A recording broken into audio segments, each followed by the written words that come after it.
बदलना चाहो भाग्य, बहुत आसान है रास्ते, अब रोजगार के वास्ते नए आसान रास्ते।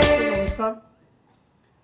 पिछले कुछ दिनों से ई फसल द्वारा सोयाबीन का बाईबैक मध्य प्रदेश में शुरू किया गया है और ये जो सोयाबीन का बाईबैक है ये सीधे किसान से फैक्ट्री को दिया जा रहा है। जो सोयाबीन प्लांट हैं उनको हम सप्लाई कर रहे हैं। तो हमारा जो पिछले दिनों का अनुभव है कि जैसे जैसे ये बात फैलती जा रही है लोगों के बीच में, तो दो तरह के लोग हमें निरंतर संपर्क कर रहे हैं।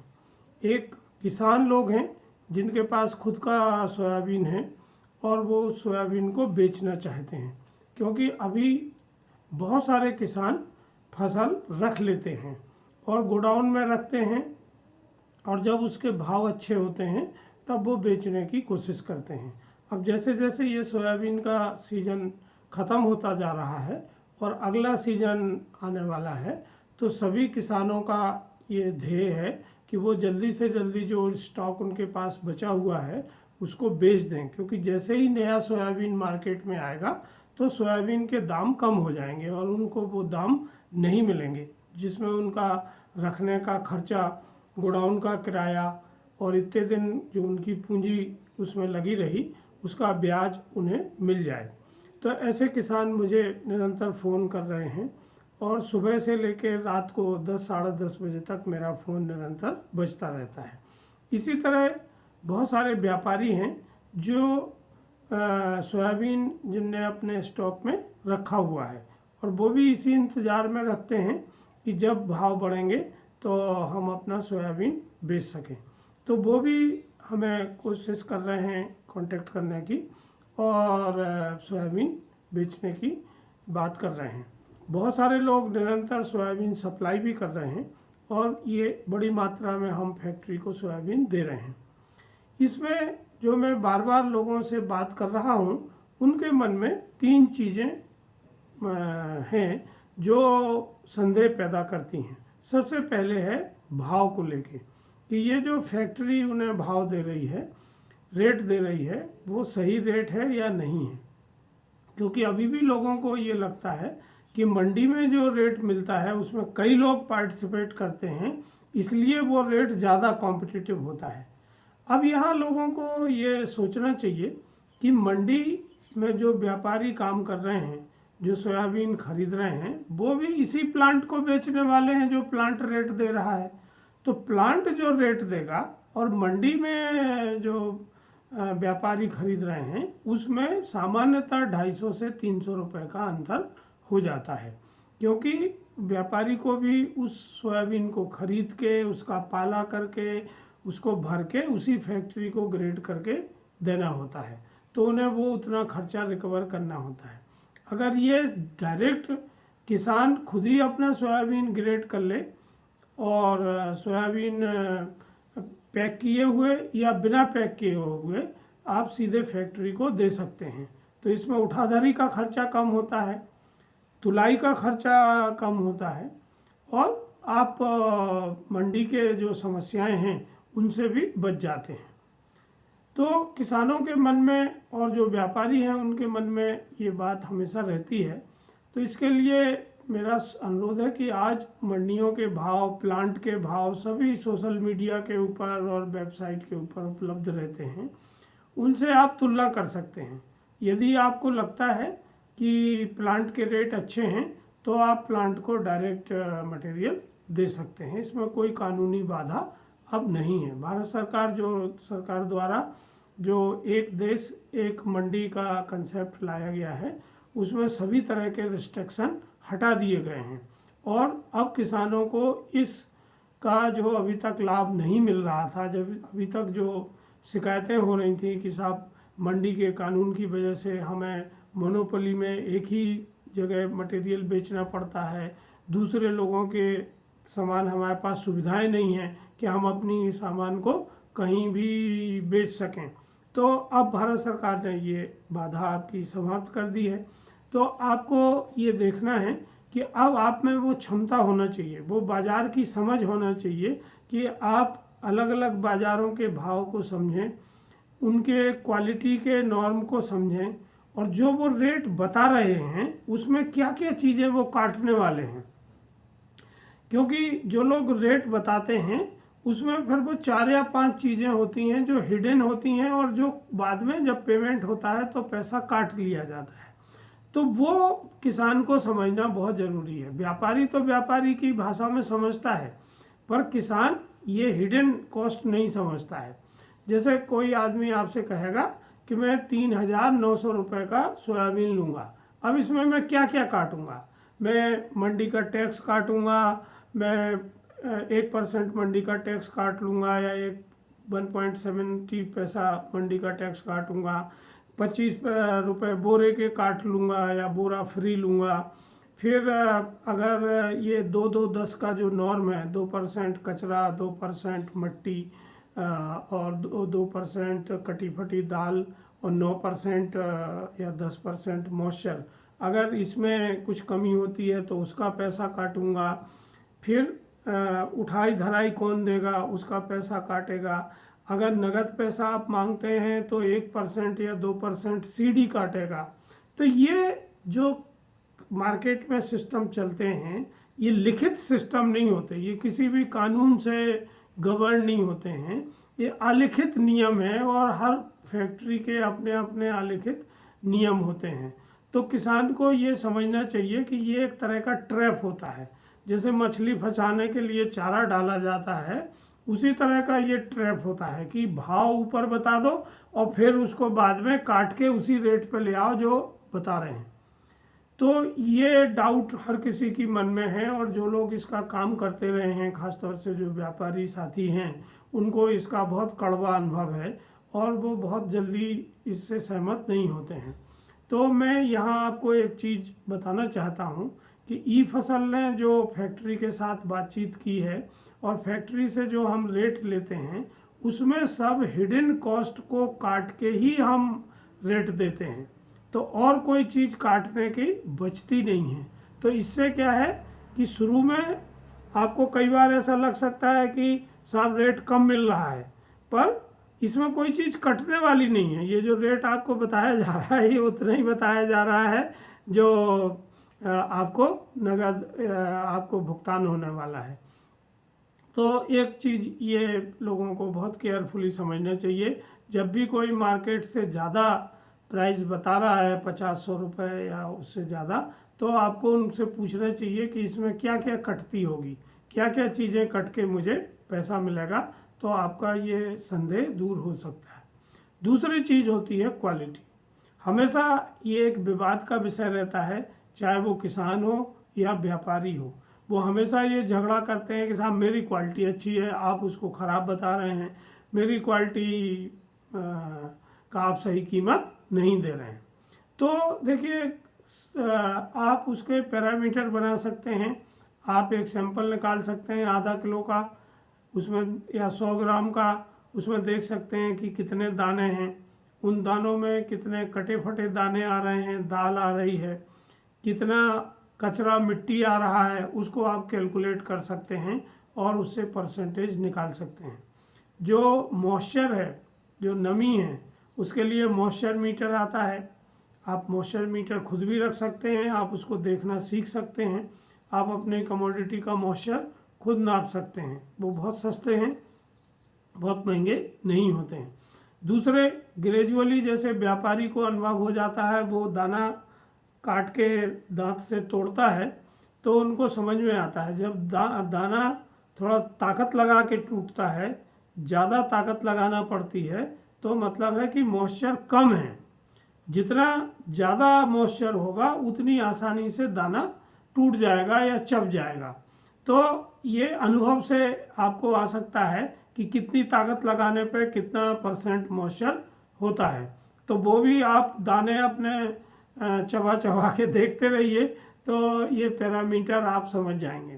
पर यहाँ किसान और व्यापारी को दोनों को समझना होगा कि अगर उन्हें प्रोसेसर को बेचना है और प्रोसेसर से उनको सही लाभ लेना है, तो उनको निश्चित ही अपनी कमोडिटी को, अपने जो भंडार है उसको ग्रेड करके ही लाना पड़ेगा। अगर आप बिना ग्रेड के बेचते हैं तो बहुत पैसा आपको नहीं मिलेगा और उसमें घाटा आपको होगा।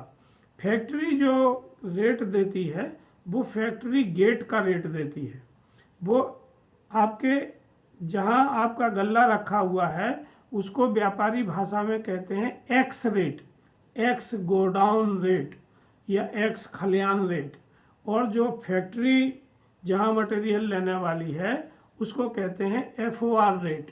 तो एफओआर रेट जब होता है तो उसमें गल्ला चढ़ाना, उतारना और उसको ढोना, ये कॉस्ट उसमें जुड़ी रहती है।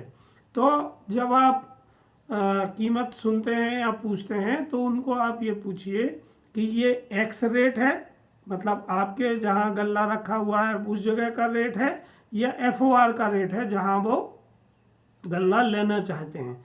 और उसमें वो कॉस्ट आप जोड़ सकते हैं कि आप अपने ट्रैक्टर से या किराए के ट्रैक्टर से या ट्रक से या छोटी गाड़ी से आप गल्ला ले जाएंगे तो कितने किलोमीटर दूर आपके घर से फैक्ट्री है और उसका क्या किराया लगने वाला है। तो ये एक्स रेट और एफओआर रेट आपको समझना चाहिए कि ये किस तरह से मिलता है। फिर सबसे बड़ा जो डाउट होता है वो होता है भुगतान का। अभी तक जो फैक्ट्रियों की प्रैक्टिस है, जो प्रसंस्करणकर्ताओं की प्रैक्टिस है, वो 7 दिन से लेके 15 दिन या 20-22 दिन तक पैसा पेमेंट करते रहे हैं। ये किसान को बहुत ज़्यादा आकर्षित नहीं करता है। तो किसान हमेशा चाहता है कि वो गल्ला दे और उसका पेमेंट मिल जाए। अभी भारत सरकार ने जो व्यवस्था की है कि अध्यादेश में स्पष्ट लिखा है कि आप किसान से जब भी गल्ला खरीदते हैं तो आप उसका गल्ला तौलिए, उसकी ग्रेड करिए और ग्रेड करके तौल करके उसका भाव जो आप बना रहे हैं वो भाव लिख के आप उसको पर्ची दे दीजिए, आप उसको रसीद दे दीजिए कि आपने ये गल्ला उनसे इस क्वालिटी का, इतनी मात्रा का, क्वांटिटी का लिया और उसका ये भाव बना। ये भाव लिख के पर्ची उसको दे के या तो आप तत्काल भुगतान करिए, नहीं तो आपको 3 दिन के अंदर भुगतान करना है। यदि आप 3 दिन के अंदर भुगतान नहीं करते हैं तो किसान आपके विरुद्ध जो उनके अनुविभागीय अधिकारी हैं, एसडीएम हैं, उनको वो शिकायत कर सकते हैं। और एसडीएम को ये अधिकार अधिनियम में दिए हैं कि वो जांच करके और आपके जो भुगतान नहीं कर रहे हैं उनसे भुगतान दिलाएं या उन पर अर्थदंड भी लगा सकते हैं। तो किसान को या व्यापारी को ये सुविधा देने के लिए ई फसल बीच में इस तरह का काम कर रही है कि ई फसल जिस दिन माल तुलता है 3 दिन के अंदर किसान के खाते में या व्यापारी के खाते में पैसा देते हैं और इसमें कोई डाउट नहीं है और आपको किसी भी तरह की शंका नहीं होना चाहिए। आपका पैसा हमेशा 3 दिन के अंदर आपके खाते में आता है। अभी भी हम जो गल्ला ले रहे हैं उनका भुगतान हम नियमित रूप से कर रहे हैं। तो यहाँ पे आपको ये समझना है कि जब भी कोई दूसरा व्यापारी आपको भाव बता रहा है तो आप उससे पूछिए कि वो भुगतान कैसे देगा, कितने दिन में देगा, सीडी काटेगा कि नहीं काटेगा। क्योंकि सीडी काटना एक अनऑथराइज्ड प्रैक्टिस है। किसी कानून में ये नहीं है व्यवस्था कि एक बार जब भाव तय हो गया तो नगद देने पे आप 2% पैसा काट लें। तो ये एक व्यापार में अनावश्यक और अवांछनीय प्रैक्टिस है जो मुझे लगता है कि व्यापारियों को समाप्त करनी चाहिए और इससे भारी कन्फ्यूजन क्रिएट होता है। क्योंकि आप जो भाव बता रहे हैं फिर 2% काट के जब देते हैं तो वो अंतर हो जाता है और इससे जो बेचने वाला है वो अपने आप को ठगा हुआ महसूस करता है, चीटेड फील करता है और ये कोई नहीं चाहता है। कोई भी, चाहे व्यक्ति हो, चाहे हम हो, चाहे आप हो, कोई भी अपने आप को ठगवाना नहीं चाहता।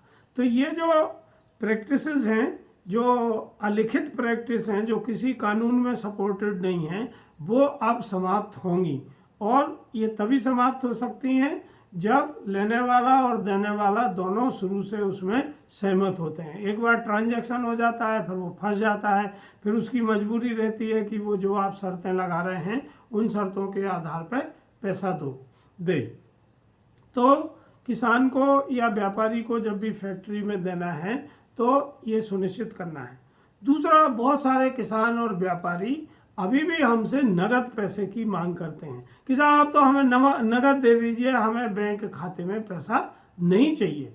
तो ये जो बैंक खाते में पैसा नहीं चाहिए, ये डर क्यों है? क्योंकि किसान को तो इनकम टैक्स नहीं लगता है, खेती की आमदनी पर कोई इनकम टैक्स नहीं है। अगर आपने किसान को कोई जीएसटी नहीं लगता है, किसान को दूसरा भी कोई टैक्स नहीं है, तो उसके मन में ये डर क्यों है कि बैंक में पैसा दूंगा तो मेरा पैसा दिक्कत होगी निकालने में? क्योंकि यहाँ 2-3 चीज़ें हमें समझना चाहिए। सबसे पहले, किसान को जिनने कर्जा लिया है, उनने बैंक से कर्जा लिया है या सोसाइटी से कर्जा लिया है और वो अभी चुकाना नहीं चाहते हैं, तो उनके मन में रहता है कि यदि बैंक में उनका भुगतान गया तो वो उनका लोन की किस्त काट लेगा और उसको पैसा नहीं मिलेगा। दूसरे, उसको हमेशा ये डर रहता है कि उसके ऊपर कोई टैक्स लग जाएगा, इनकम टैक्स लग जाएगा या दूसरा कोई टैक्स लग जाएगा, तो वो अपनी आमदनी को नगद में ही रखना चाहता है, बैंक के थ्रू नहीं दिखाना चाहता है। तीसरा, उसको ये लगता है कि लोगों को पता हो जाएगा कि मेरे पास इतना पैसा है। तो कई बार लोग अपने परिवार में अपने पार्टनर्स को या दूसरे लोगों को ये बात छुपाना चाहते हैं, तो वो नगद में ये व्यवस्था करते हैं। देखिए, यहाँ जो सबसे बड़ा नुकसान किसान का हो रहा है वो ये हो रहा है कि जब किसान बैंक के थ्रू अपनी आमदनी नहीं लेता है और बैंक के थ्रू खर्चा नहीं करता है, तो उसका कोई फाइनेंशियल रिकॉर्ड नहीं बनता है। जो व्यापारी हैं या जो कर्मचारी हैं, कहीं भी काम कर रहे हों, चाहे प्राइवेट में काम कर रहे हों चाहे सरकारी में काम कर रहे हों, जब वो अपना आमदनी बैंक में खाते में लेते हैं और बैंक के थ्रू खर्चा करते हैं, तो बैंक स्टेटमेंट देख के ये पता लग जाता है कि आपकी आमदनी कितनी है और खर्चा क्या है। तो जब भी आपको आगे किसी काम के लिए बैंक से कर्जा लेना पड़ता है तो आपका सिविल स्कोर अच्छा रहता है। आपको बहुत सारे कर्जों में आपको ज़मीन अपनी गिरवी रखने की ज़रूरत नहीं होती है और छोटे मोटे कर्जे आपको उसी आमदनी से मिल जाते हैं, कम ब्याज पे मिल जाते हैं, क्योंकि बैंक में अलग अलग लोगों के लिए अलग अलग ब्याज होता है, सबके लिए एक जैसा ब्याज नहीं होता है। तो किसान को ये डर अपने मन से निकाल देना चाहिए। अभी ई फसल ने इस समस्या को ध्यान में रखते हुए फिनो बैंक के साथ टाइप किया है। Fino reserve bank of India द्वारा पेमेंट बैंक है। तो जो हमारे साथी हैं या जहां सेंटर हम कायम कर रहे हैं, वहां हम फिनो की शाखा भी खोलते हैं। उस आदमी को फिनो का एजेंट बना देते हैं, बैंक करेस्पॉन्डेंट बना देते हैं। तो वहीं वो लोगों के खाते खोल सकता है, किसी भी खाते में पैसा ट्रांसफ़र कर सकता है, किसी भी खाते से पैसा निकाल के दे सकता है। तो फिनो पेमेंट बैंक का सहायता ई फसल के थ्रू आपको लेने में ये फ़ायदा है कि फिर आपको बैंक में जाके लाइन लगाने की ज़रूरत नहीं है, पैसा नहीं है, आज नहीं है कल आना, आपके गांव की तारीख दिन मंगलवार है या बुधवार है तो आप मंगल बुध को आना।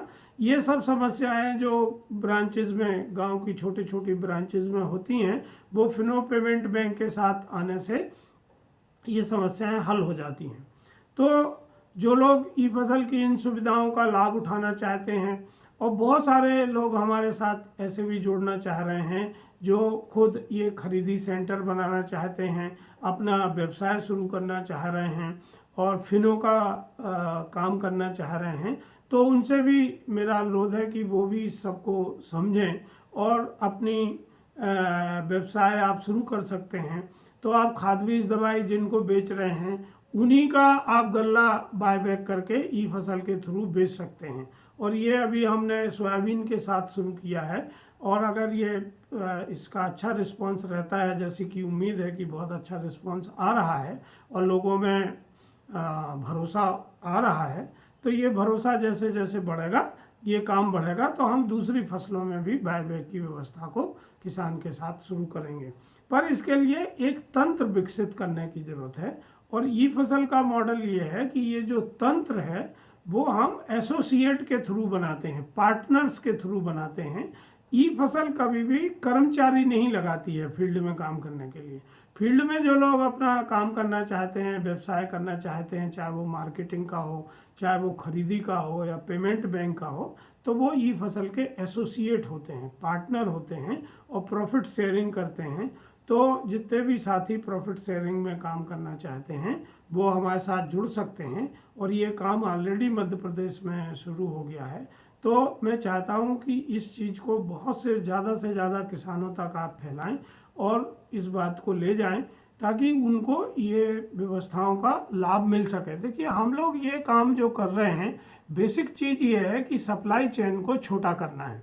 जितनी बार उठाधारी कम होगी, सप्लाई चेन जितनी छोटी होगी, उतनी ही आपकी आमदनी बढ़ेगी, उतनी ही उत्पादक की आमदनी बढ़ेगी। क्योंकि बाजार का जो रेट है वो बहुत सारी चीज़ों पर डिपेंड करता है। वो आप रेट ज़्यादा नहीं दे सकते। ये जो लोग कह रहे हैं ना कि मैं ज़्यादा रेट दे दूंगा, ऐसा कोई नहीं दे सकता। रेट हमेशा international market, national market, local demand supply के आधार पर निर्धारित होता है और उस पर किसी का नियंत्रण नहीं होता है। इवन सरकार का भी उस पर कोई नियंत्रण नहीं होता है। तो ये जो चीज़ें हैं उसको हमें समझना चाहिए और फिर इसके हिसाब से हमें अपनी बेचने की व्यवस्था चाहिए, समझना चाहिए। तो जो किसान अभी तक उत्पादक रहा है उसको अब बाजार के तौर तरीके, बाजार की भाषा, बोल चाल समझना जरूरी है। अगर आप वो भाषा नहीं समझते, वो शब्द नहीं समझते, उसका क्या मतलब है, इसीलिए हिंदी में एक कहावत है, खग जाने खग ही की भाषा। मतलब पक्षी ही पक्षी की भाषा को समझता है। तो व्यापारी व्यापारी की भाषा को समझ रहा है। अब व्यापारी की भाषा को किसान को समझना है तो उनको उनके उत्पाद का अधिक मूल्य मिल सकता है, अच्छी कीमत पे वो बेच सकते हैं। धन्यवाद, नमस्कार।